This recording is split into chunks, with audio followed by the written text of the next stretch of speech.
The word career is a word that everybody throws out. And you hear it so often that sometimes it doesn't have meaning or the importance is lost because it's a common phrase. The first point I want to make is really about the importance of the concept of what your career is and what it will do for you. A career defines most of what you will do in your life. It will define where you live, the kind of house that you have, the kind of car that you drive, the life that your children will have, will all be defined by the limitations of your career. Sometimes it actually defines who you're going to marry. Most people meet their spouses either in school or in work. It will define really everything moving forward. It's not an abstract concept. At the end of your life, your career is really what got you there. A career is a series of small decisions that you will make throughout your working life, and in many aspects before you begin your working life. None of those decisions are cosmic in any one sense. You know, a successful career is a result of you making successful small decisions. The hiring decision is not made to find the best possible person for the job.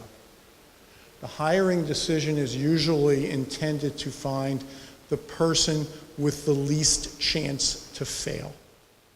It's a risk-averse decision.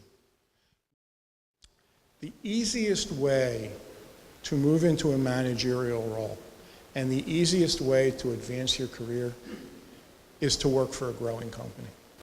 But a signifier is a sign, and it's a sign of your intent.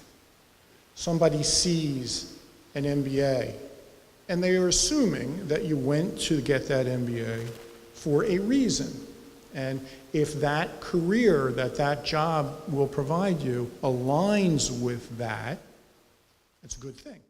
So be aware, once, like I said earlier, none of this is a whim, like where you go to school. The degree you get as a master's should not be a whim. You should understand that 3-4 years later, somebody's going to look at your resume for a job and someone else's resume for a job. And they're looking for the person whose demonstrated interests align with the job they're trying to fill. You become a manager, and some people tend to think it's almost like, well, I'm the union steward for my department. I'm here to fight for my department. I'm here to make sure my department gets its resources. And I represent my department to the company. That's wrong. It's false perception. You are now part of the management.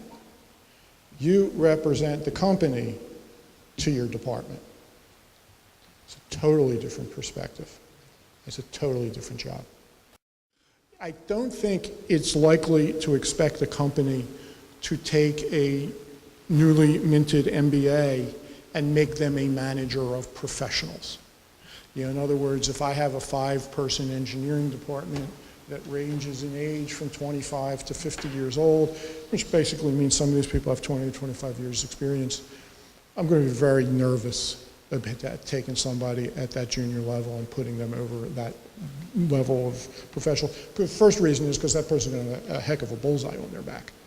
You know, because everyone wanted that job and they're bringing somebody in from the outside to get it. But there are companies that do look at that MBA. And the other track, and it's a track that I wrote about a month ago that people tend to forget that the MBA is very good for, is a sales track. Yeah, and there are companies, once again, that would look for sales engineers, junior people, stick them to the MBA. That's a signifier of a business interest. We can train this person to be a good sales engineer to represent our products. And that is, if you do that with the right company, that's a fantastic career track.